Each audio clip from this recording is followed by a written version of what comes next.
სამი რამ, რაც გამოჯამთელების და გამოფხიზლების შემდეგ შეიცვალა მეგობრებო ჩემ ცხოვრებაში, დილა მშვიდობის. პირველი ეს არის, რომ დილა აღარ არის უკვე საშიში. ანუ დილა აღარ არის უკვე ტრიგერი, არ იწყება პანიკით, ნერვიულობით, ლონკაში არ დავრჩე, იმან ტელეფონზე მიპასუხოს, იქ ხო არ დავაგვიანე, ეხლა ჩაჯდომა, ფულისადმი ჩალიჩო, ეხლა ოჯახის წევრები რა მოვატყუო, რომ სახლიდან დავძვრე. აღარ არის მოკლედ რო ხიზდები მეგობრებო, აი ყველაფერი ერთ დღეში იქრება. და დილა არის მაგარი სასიამოვნო პროცესი, დილით კონტრასტული შხაპი, საუზმე, ყავას გაიკეთებ, მუსიკას ჩართავ, ანუ პირიქით დილის რუტინა ხდება ბევრად სასიამოვნო და თან რა, ანუ ეგ ყველაფერი ხო გახსენდება შენი წარსული და სამაგად შემოგდის ეს კმაყოფილება, სიხარული, რომ გამოძვერი როგორც იქნა იმ პრობლემებიდან. მეორე მეგობრებო, რასაც იგრძნობთ გამოჯამთელების და გამოფხიზლების პერიოდში, წინადადების დასრულების შემდეგ დაიფიცეს არავინ არ გეუბნება. მე არ მახსოვს ოჯახის წევრმა ბოლოს როდის მითხრა რაიმეს რაღაცას საუბრობდი და გადამოწვევის ან დადასტურების კუთხით რომ ვინმეს ეთქვა დაიფიცე. ანუ იმ დონის ნდობაში შედიხარ უკვე ადამიანებთან შენი მოქმედებებით, შენი პატიოსანი ცხოვრებით, ანუ შვიდი ცხოვრებით, რომ აღარ ჭირდება რაღაც დასტური, დაიფიცე, დაიგინე. ეგეთ რაღაცეებიც ჩათვალეთ, რომ წარსულს მიეცემა.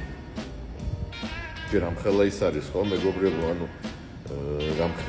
რამხელა ტკივილია ზოგადად, როდესაც აი დასული ადამიანი ხარ და შენს ყველა სიტყვაზე რო გიწევს დასტური. ანუ ყველა სიტყვაზე უნდა დაიფიცო.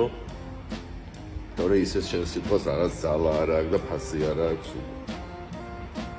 და მესამე მეგობრებო, რაც არის აი ადამიანები და რაღაც ლოკაციები, დაწესებულებები უბრუნდებიან თავის, ანუ ბუნებრივ სახეს, ჩვეულ სახეს. მაგალითად, აი აფთიაქი ხო, აი აფთიაქში დავდივარ, დღეს არ დავდივარ პოზირის საყიდლად და იმის ინსულინის ან პიპოფენის, ხო? ანუ ამისთვის არ არის ეს აფთიაქი. აფთიაქი შექმნილია რაღაც მედიკამენტები, რომ ჯანმრთელობისთვის დაგეხმაროს, ვიტამინები და ასე შემდეგ.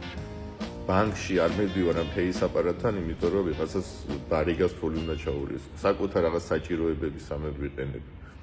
პოლიციას რო ვხედავ ქუჩაში, ქუჩას აღარ გადავდივარ მეორე მხარეს, იმიტომ რომ რაღაც ფაქტი არ მიდევ ჯიბეში და არ დამიჭირონ და ასე შემდეგ. მაკდონალდსში, იმიტომ არ შევდივარ, რომ მაკდონალდსის ტუალეტში მოვიხმარო რაღაც ნარკოტიკი, იმიტომ შევდივარ, რომ ბურგერი ვჭამო. ანუ ყველა რაღაც ლოკაციები, ადამიანები, რაღაც მოქმედებები, მოვლენები ბუნებრივ სახეს უბრუნდებიან რეალურად რისთვისაც არის და რა დანიშნულებაც აქვს.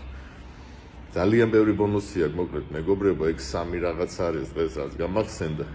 და კიდე ძალიან ბევრია რისთვისაც ღირს, მოკლედ გამოფხიზლება და რატომაც გვაძლევს სიმშვიდეს. მე ყველას გისურვებთ შვიდ და პოზიტიურ დღეს. მადლობა.